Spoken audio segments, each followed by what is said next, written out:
ஓம் குருவே போற்றி. ஓம் ஸ்ரீ சத்குரு சாய்நாதரின் திருவடிகள் போற்றி.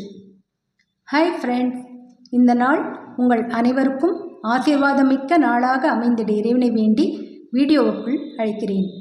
நான் சென்ற வீடியோவில் கூறியிருந்தது போல் இந்த வீடியோவில் வேறொரு மகானுடன் உங்களை சந்திப்பதில் பெரும் மகிழ்ச்சியும் ஊக்கமும் அடைகிறேன்.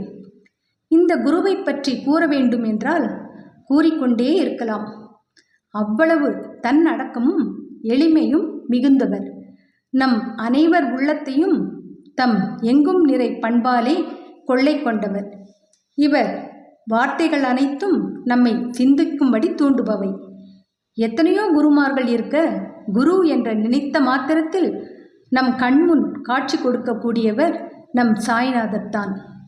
இவர் மேலோர் கீழோர், வறியவர் பணக்காரர், உயர்ந்தவர் தாழ்ந்தவர் என்ற எந்த பாகுபாடும் இன்றி எல்லோர் உள்ளங்களிலும் நீக்கமர நிறைந்தவர்.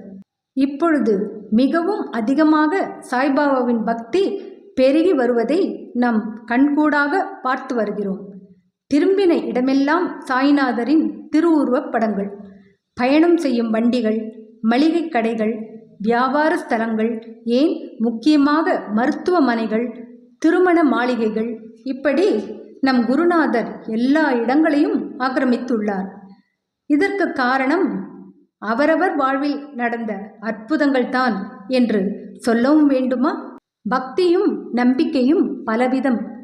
ஆரோக்கிய மாதா மீது பக்தி, முருகர் பக்தி, ஐயப்பர் வழிபாடு, ஏழுமலையான் வழிபாடு, தாய் ஆதிபராசக்தி வழிபாடு, இப்படி பலவிதமான வழிபாட்டு முறைகளை நாம் காண்கிறோம். குரு பக்தி எனும்போது அநேகருக்கு உடனே நம் நாவில் ஒலிக்கும் பெயர் சாய்பாபா தான். நதிகள் பலவேறாக இருந்தாலும் போய் சங்கமிக்கும் இடம் கடல்தானே. அதுபோலவே பக்திகள் வெவ்வேறு விதமாக இருந்தாலும் போய் சேரும் இடம் என்னவோ ஏக இறைவனாம் ஒருவனையே என்பதை நாம் ஒருபோதும் மறந்துவிடக்கூடாது. என்னுடைய வாழ்விலும் பல அற்புதங்களை சாய்பாபா நிகழ்த்தியுள்ளார். என் தாயாருக்கு பாபா மீது பக்தி அதிகம். அவருடைய நம்பிக்கையால் என் சகோதரருக்கு உயிர் பிச்சை கிடைத்தது. அவர் பெயரிலும் சாய் நிறைந்துள்ளார். அதேபோல் என் இளைய பெண் ஒரு முறை என்னிடம் வந்து, குரு வழிபாட்டிற்கு ஒரு நல்ல குருவை பரிந்துரை செய்யுங்களேன் என்றாள்.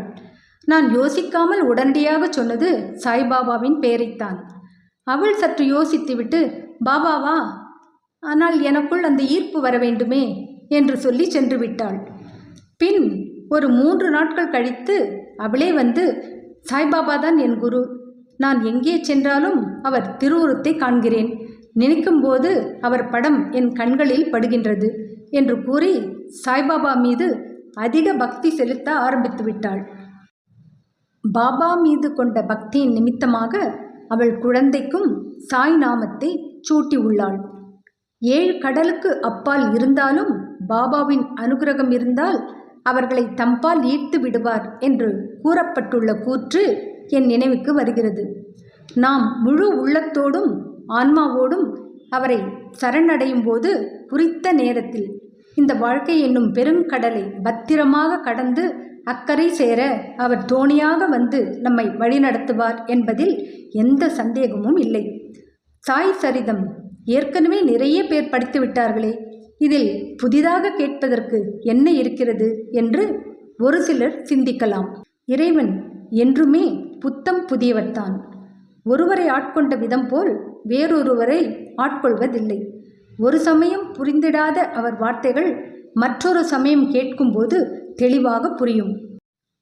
1000 முறை கேட்டிருந்தாலும் 1001வது முறை கேட்பதினால் நம் கர்ம வினைகள் கொஞ்சம் கொஞ்சமாக நாம் அறியாமலேயே நம்மை விட்டு நீங்கும் என்பதை உறுதியாக நம்பலாம். மகான்கள் வரலாற்றை செவி மடுப்பதும் நாம் பூர்வ ஜென்மத்தில் புண்ணியம் செய்திருந்தால் மட்டுமே நிகழும். எல்லோருக்கும் அவர் வாழ்க்கை வரலாற்றை அறிந்து கொள்ளும் ஆர்வம் எழுவதில்லை. விதிக்கப்பட்டவர்களுக்கே அனைத்தும் நிகழும் என்கிறார்கள். மேலும் எல்லோர் பாவங்களையும் போக்கும் புண்ணிய நதிகள் தங்கள் பாவங்களை போக்கிக் கொள்ள மகான்கள் திருவடிகள் எப்பொழுது தம்மை நோக்கி வரும் என்று ஆவலோடு காத்திருப்பார்களாம். அத்தனை சக்தி வாய்ந்தவர்கள் மகான்கள். அவர் பெயரை சொல்ல சொல்ல வாய் மணக்கும். அவர் திருவுருவத்தை காணும் கண்கள் புனிதமடைகின்றன. செவிமடுக்கும் காதுகள் புண்ணியத்தை சேகரிக்கின்றன. எனவே உள்ளம் நிறை பக்தியோடு முழு சரணாகதியுடன் பாபாவின் சரிதத்தை செவிமடுத்து பிறவிப் பயனை அடைவோமாக. இந்த முன்னுரையுடன் ஸ்ரீ சாய் சச்சரிதம் தமிழாக்கம் எவ்வாறு நிகழ்ந்தது என்பதை திரு சொக்கலிங்கம் சுப்பிரமணியன் பதிப்பின் முன்னுரை மூலம் அறிந்து கொள்ளலாம் வாங்க. ஓம் ஸ்ரீ சாயிராம். தமிழ் பதிப்பின் முன்னுரை, முதற் பதிப்பு. 1964 ஆண்டு முதல் கோயமுத்தூர் ஸ்ரீ நாகசாயி மந்திருக்கு அடிக்கடி செல்லும் பாக்கியம் பெற்றிருந்தேன். ஷீரடி சாய்பாபா அவர்களின் வாழ்க்கை சரித்திரத்தை அறிய விழையும் தூண்டுதலால் அப்போது அங்கு இருந்த திரு AVK சாரி அவர்களிடமிருந்து ஸ்ரீ சாய் சச்சரிதம் என்னும் நூலின் ஆங்கில பதிப்பை வாங்கி படித்தேன்.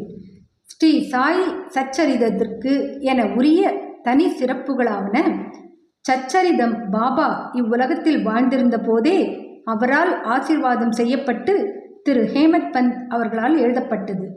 இந்நூலை குளித்த பின் ஆச்சாரம், அன்பு, நம்பிக்கையுடன் எவரெவர் ஒரு வாரத்தில் படித்து முடிக்கிறார்களோ அவர்களுடைய கேடுகள் அழிக்கப்படும் என கூறப்படுகிறது. இந்நூலை படிப்பதால் என்னென்ன நலன்கள் கிடைக்கும் என்பதை பிற்சேர்க்கையில் காணலாம்.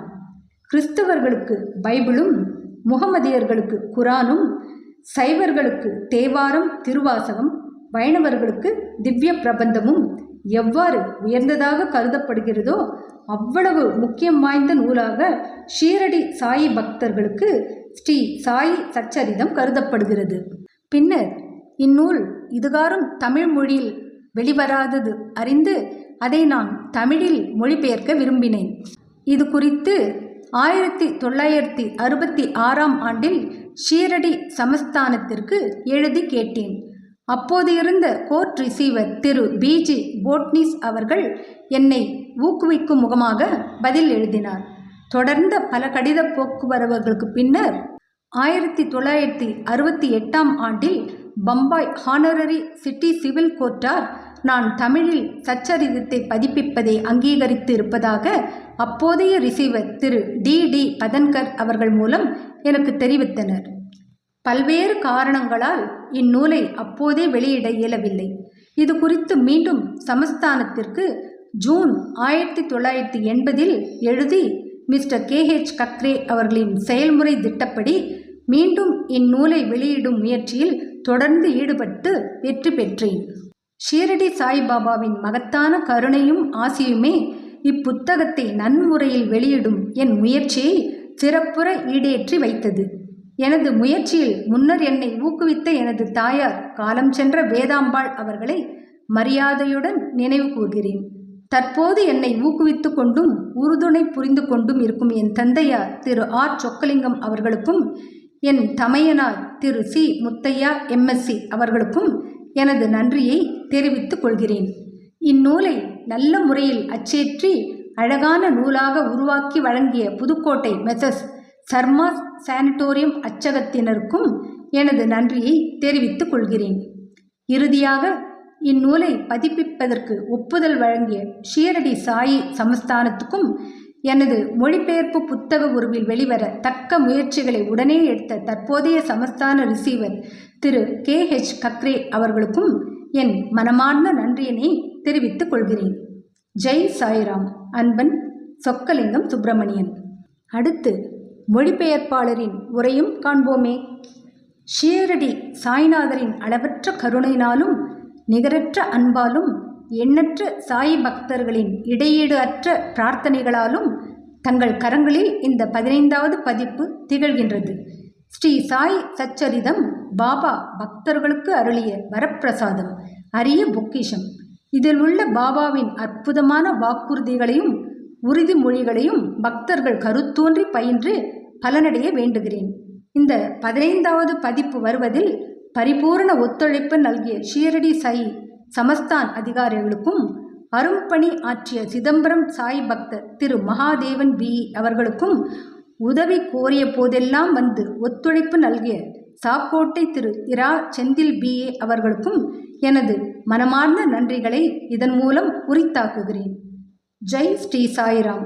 ஸ்ரீ சாயி சேவையில் அன்புடன் சொக்கலிங்கம் சுப்பிரமணியன். அடுத்த வீடியோவிலிருந்து நாம் சாய்நாதரின் வாழ்க்கை குறிப்புகள், அவர் மக்களை தம் அன்பால் தம்மிடம் ஈர்த்த விதம், அவருடைய லீலைகள், அவருடைய எளிமையான வாழ்க்கை முறை, பிறர் செய்யும் தவறுகளை நாசுக்காக அவர்களுக்கு சுட்டி காட்டிய விதம் போன்ற பலவற்றை தெரிந்து கொள்ளப் போகிறோம்.